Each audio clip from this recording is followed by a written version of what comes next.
Anytime you go online these days, you're going to keep seeing and hearing the same money advice over and over. Don't start saving until you make more money, avoid all debt, and don't invest right now. And honestly, just a lot of these things are not true. And most of it sounds responsible, but it's actually not. So in this video, I want to walk through 10 financial myths that I hear all the time, and I want to break down what actually makes sense. So before we jump into the video, comment down below which one of these myths did you believe, and be honest. Then by the end of the video, tell me if your perspective changed. So jumping into myth number one, that is that you need to be rich to start investing. You should not start investing if you only have $100 or $1,000. You got to wait until you have 10 grand, 50 grand, 100 grand. You have to already have money before you can start investing, and this could not be further from the truth. I think the reason a lot of people believe this is because when you go on social media, you constantly are seeing people flashing big money. Oh, hey, here's my portfolio. I'm, 23 years old. I have 500 grand. I have 800 grand. And so social media tends to show a lot of people with 100K plus accounts. And I know that even my page is somewhat like that. So, I totally get it. And a lot of times when people don't actually see the journey of going from zero to $100,000 in a portfolio, they tend to think that the small amounts don't matter and they need to save up a bunch of cash before they even start. And the reason that all of this is the wrong way to think is because investing, it's all about time in the market. It's not about who saves up the most amount of money and then throws it in at once. There is a huge difference between investing $100 a month at 18 versus starting at age 28. Especially once you start to see momentum, that first 1, 2, 3 years, you're going to try to find ways to invest more and more. This tends to happen with most people.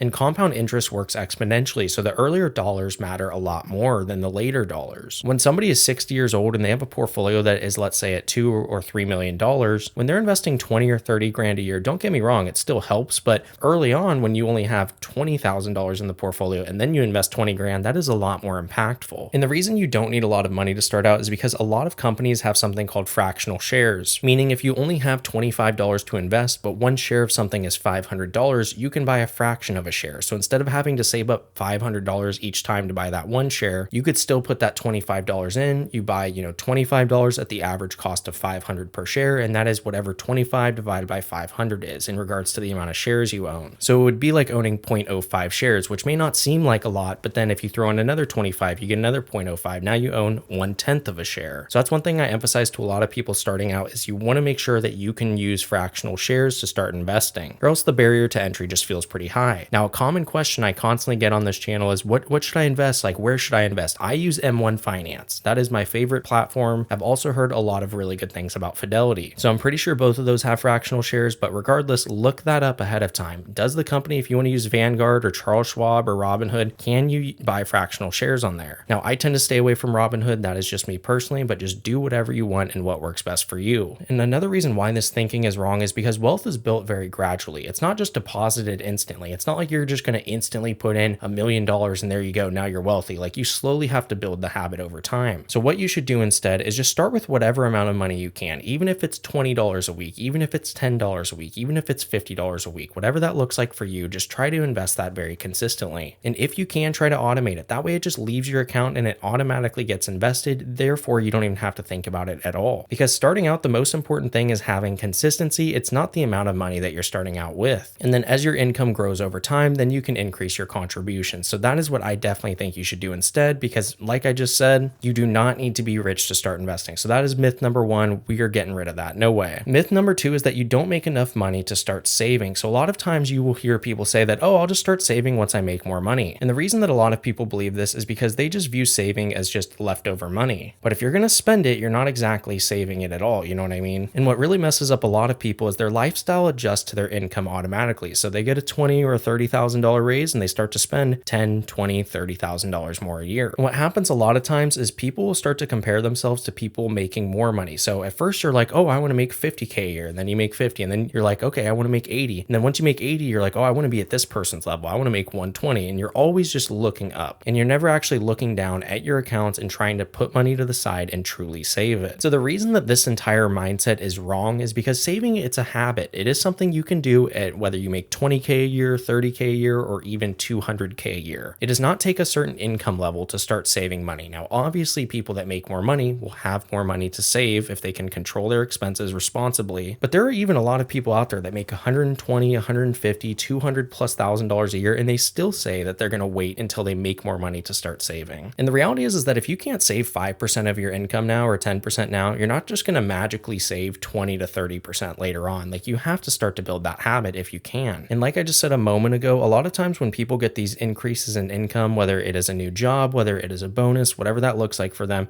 they usually tend to increase their lifestyle first. So this is called lifestyle inflation. You definitely want to avoid this, but what you want to do instead is try to start out by just saving 5% of your income. And then every time you get a raise or you have extra money coming in, try to increase your savings rate if you can. And treat your savings like it's a fixed bill. This is one thing I do where I automate my savings. I send out, $25, $50, $100 a week here and there into an account, so it's just fully automated for me. It's almost like a weekly bill that I'm paying, and that's okay. I'm totally okay with putting money to the side for this because over time it'll start to add up, especially if you increase that savings amount. And one thing that's really important, I even do this on my Road to a Million Net Worth series, is tracking your savings rate. Don't even just look at your income. Look at how much of your income you're actually saving. So that is myth number 2. Now moving on to myth number 3 is that you need either, some certain type of knowledge or you have to be a really smart person to invest successfully. And that is just total BS because I'm a very average guy. I'm not over here. I'm not a genius level IQ. I'm not stupid either. I would say I'm very much around average, and that's okay. And that's actually one thing I love about investing is that you don't have to be very smart to do it. It just takes a lot of discipline and just understanding the psychology of these things. And I completely understand the mindset that investing is just way too complicated for normal people because, there's a lot of jargon, there's a lot of BS that you have to really filter and sift through. There's also a bunch of little short-term gambling things that people try to throw at you. And a lot of times people will think, oh, well, if I just go pick this random stock that I read about, I'm now investing. And to be honest, if you're not actually doing research and you're looking at, the fundamentals of the company, I don't think you are. I think you're just gambling or you're just guessing. Now, I'm not saying this for everybody that is stock picking, but somebody that is very smart about picking individual stocks, they're looking at the financial statements, they're looking at what the business does, they're looking to see, does the business have a moat? Meaning, is it a hard company to get rid of? Do they have their hands in a lot of different buckets? And like I've said in a lot of my videos, I don't even individually stock pick anymore. I just buy ETFs. But just going back to my point a second ago, a lot of times people think, oh, just because I'm buying individual stocks, now I'm investing. And that is not always the case. And to be honest, a lot of the reason that investing is just very complicated for people is because they just have a fear of making mistakes. And that's okay. You're going to make mistakes along the way. You're not going to be perfect when you start out. And so the reason that this thinking is wrong is because you can literally just simply invest into index funds like VU or VTI. This is what I do. I put most of my money into VU. I talk about this almost every single video. And I'm not a financial advisor. This is not professional financial advice, but most of the time you're going to beat a lot of long-term professionals. Even financial advisors typically tend to underperform the market. A very large percentage of them do. And the thing that will really build you a lot of wealth is having the discipline. You don't have to be some really smart person that understands financial statements. You just have to invest consistently, try to increase your savings rate and your investing rate over time, and try to just throw as much money as you can as consistently as possible. And sometimes people invest in things called mutual funds, which typically actually tend to have higher fees because they're actively managed. Now, that's not the case for all mutual funds, but that is something you want to take a look at. If you're going to invest in mutual funds instead of an ETF or an index fund, then please do yourself the favor and look if there are fees, because there's a huge difference between getting 8% a year for 30 years versus getting 7%. I mean, it is a massive gap. So make sure you take a look at that. And a lot of times when people make mistakes when it comes to investing, it's not because they're stupid, it's because they're emotional and they don't truly understand the psychology of investing, which is a really important thing you want to master. So what you should be doing though is trying to focus on just learning basic concepts. Things like diversification, fees, understanding the long-term mindset when it comes to investing, and try to keep your strategy as simple as possible. Don't sit here and try to chase trends. Really focus on the psychology and,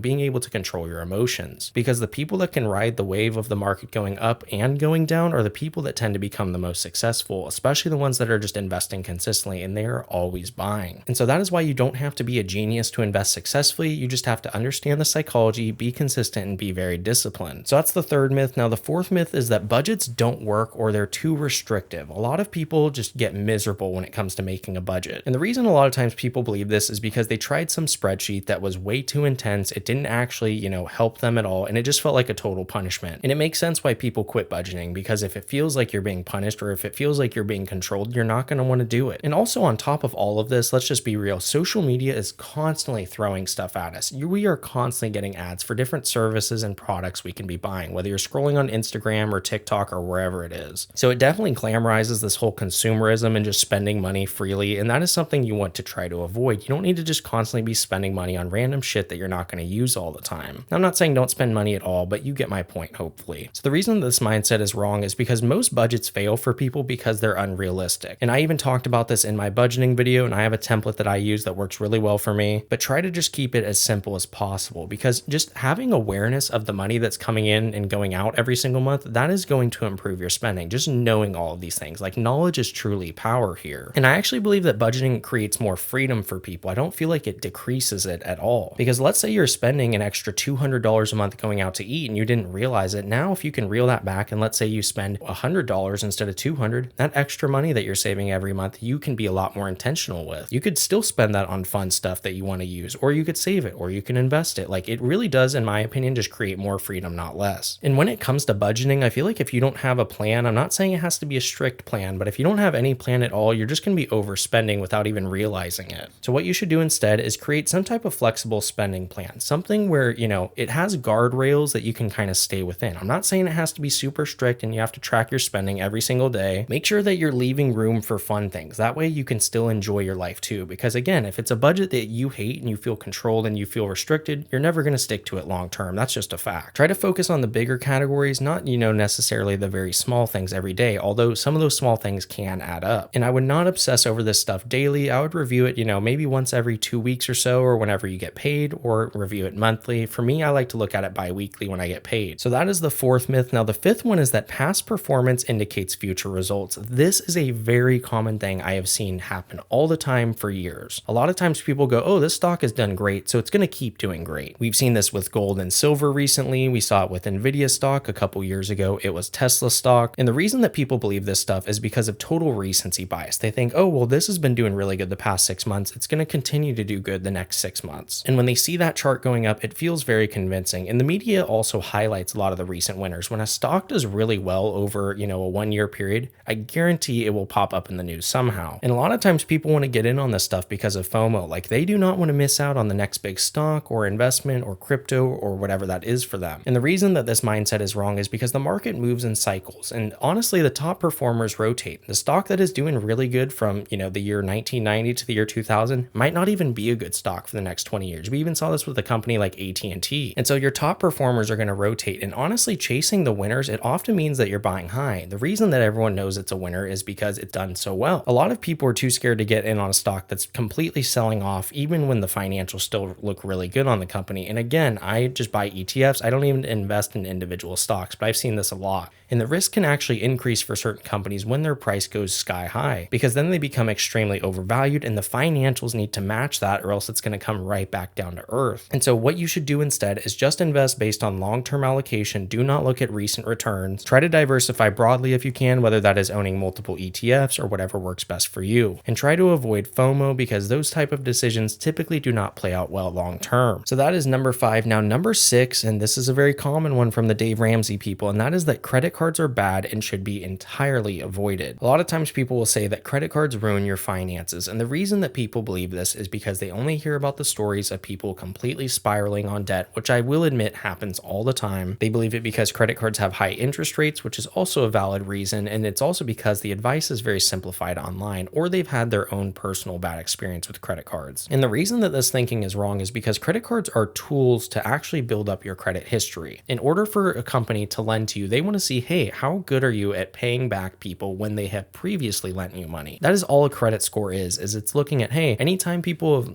loaned you money, do you pay it back on time? Do you pay it back entirely, or do you just avoid it? If you avoid it and you're not making any payments and you're sitting there just ignoring your debt, then your credit score is going to just get tanked because of that. And one thing that is a little bit nice about credit cards is they offer a lot better fraud protection. So if you have $2,000 charge on your card that you don't recognize and it's a credit card, the banks are going to do a way better job of going and looking into that compared to if it's in your checking account. And the reason they are is because it's their money. Remember, they're loaning you the money and your job is to pay it back. And you can also get some decent rewards depending on what credit card you have. So there is a little bit of the upside there. The issue that a lot of people have is that they carry a balance and they just completely ignore it, or they don't pay it off. And so what you should do instead, if you can, is pay your credit cards off every single month or every couple of weeks, or just use your credit cards for very controlled spending categories. Don't just use it for every single thing, only use it for certain things. And never treat your credit cards as if they're extra income because they're truly not. You're going to have to pay it back one way or the other. And also with credit cards, you can set up auto pay. That way you can avoid interest. That way it automatically just pays this stuff off for you. So that is the myth about credit cards. Now, the next one that I hear that is fairly common is that active management adds value. All I'm saying here is that you need experts picking the right stocks and the right ETFs for you. And the reason people believe this is because they think that the professional financial advisors, they seem a lot smarter. But what they don't realize is that a lot of these people, they're actually getting money based on the products they're selling you, especially if they're not a fiduciary. And a fiduciary means that they have to look out for your best financial interests. A lot of times financial advisors are actually salespeople. If they can convince you to buy X, Y, and Z fund, they're going to get a commission for that on the back end, which in my opinion is extremely unethical. I don't know how that's still allowed, but it is. And a lot of times people think with active management that because things are so complex and people understand this complexity, that means that they're really good at their job. And that's not always the case. And also because finance can seem very overwhelming for a lot of people, they do have the fear of just doing this stuff alone. So it feels a lot better when someone's kind of, holding your hand and guiding you through all of this. And the reason that this mindset is wrong is because most active managers actually underperform index funds long term. So you could just passively invest and not have someone managing your money, and you're probably going to do better than them long term. And the fees that these financial advisors can charge will compound extremely negatively over a long period of time. I mean, like I said before, the difference between getting 7% a year and 8% a year over a 30 to 40 year period can add up to be hundreds of thousands of dollars. And when it comes to investing, simplicity tends to win more often than not. So what you should do instead, like I've already said before in a few of the categories, is just buy low cost index funds, ETFs, whatever that is for you, whether that is VTI, which is the total US stock market, or just VOO, the 500 largest companies. Or if you want to have some global diversification in there, you could own VT, which I believe is just every stock, and really try to prioritize low expense ratios. You do not want to be paying fees. I'm talking you want to be paying like 0.03%,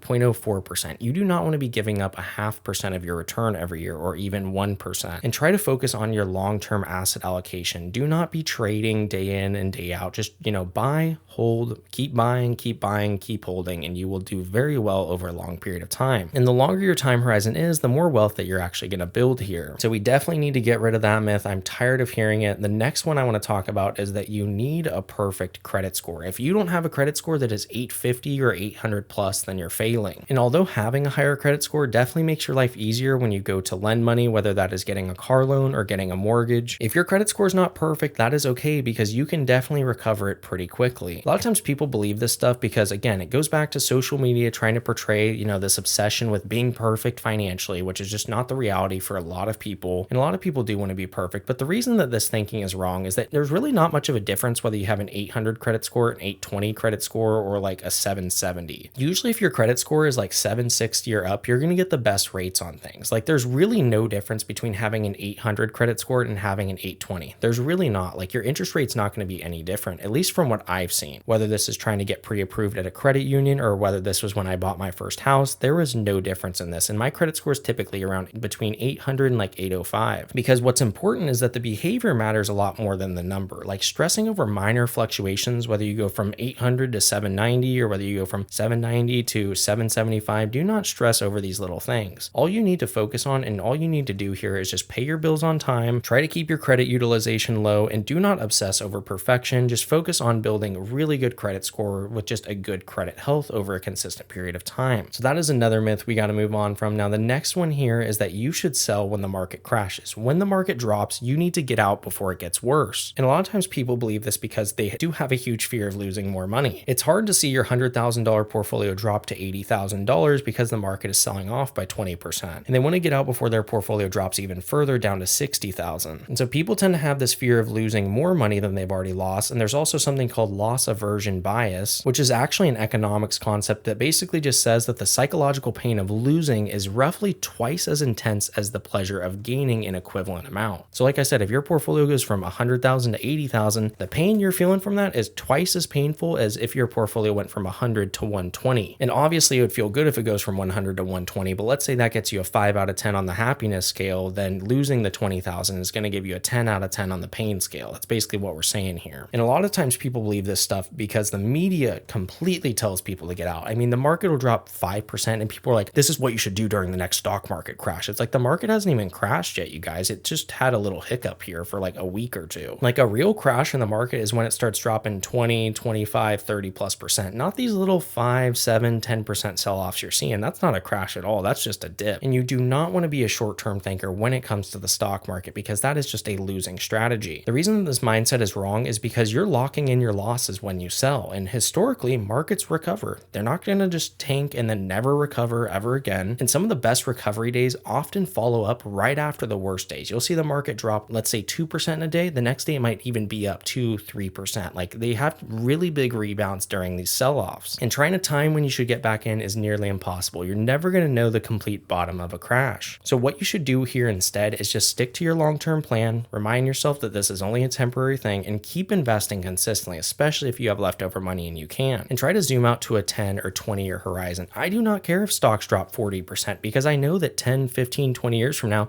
that's going to look like a tiny little mark in my chart. Like, even today, if you look at the '08 crash, back then that was a huge drop in the stock market, but today it looks tiny. So if you can really zoom out, it is going to help you with that long-term thinking. So that is the 9th myth. Now the 10th and final myth here is that debt is always bad. All debt, it's evil. And a lot of times I feel like people believe this because they've had trauma from their debt. This is actually a thing. Like, people can experience trauma when they have a very either high interest debt or they have a ton of debt that is very overwhelming. And I do feel like people believe this because of a lot of oversimplified advice, or they just have emotional stress from debt, like what I just talked about. And the reason that this thinking is wrong is because high interest consumer debt is harmful, but low interest strategic debt can actually build you a ton of wealth. And if you can leverage some of these things, you can accelerate your growth. In my opinion, it does not make sense to pay off a 3% mortgage when you can go get 8 to 10% in the market every year. If you have extra money for that, I am not going to pay that off early, because yeah, sure, I save a guaranteed 3% interest by paying down the mortgage quicker, or I could actually go get way more money in the stock market. So that's what I'm talking about when I say that low interest strategic debt can actually build a lot of wealth. In the context of the debt, that determines a lot of things that people don't even understand. It's not that all debt is bad, only some of it is bad. And if you're very smart and you're calculated with your money, then you know how to leverage this and find different arbitrage opportunities. So what you should do here is eliminate any high interest debt quickly. I'm talking about your credit cards. I'm talking about anything where the interest rate is 10% plus. Try to get rid of that as quickly as possible and truly evaluate your low interest debt mathematically. For example, the house that I bought, the interest rate is 4.8%. I am not paying that off any quicker because I know that I can go get, like I said, 8 to 10% in the market every year. And so that extra 4 to 6% in arbitrage, like I'm saying, let's pretend it's 10 minus the 4.8, and that's 5.2% interest. That's going to add up a ton over a long period of time. Like, yeah, sure, I could save the 4.8% interest, or I could go get 8 to 10% a year, like I just said. And you also need to consider your risk tolerance with these things. Some people with their risk tolerance, they do want to get rid of all their debt, and that is totally fine. That is why it's called personal finance, because it is different for everybody. And so when it comes to using debt, you should use it intentionally. Do not use it emotionally. Like, really think through and try to be calculated about when you're taking on debt. What is the interest rate for these things? How long is it going to take you to pay back? And what can you do to optimize your finances here? So those are 10 financial myths or money myths that are keeping you broke. I am completely debunking all of these things. That is it for me. I hope you guys enjoyed the video. If you did, drop a like down below, hit that subscribe button. I'll see you in the next one. Peace.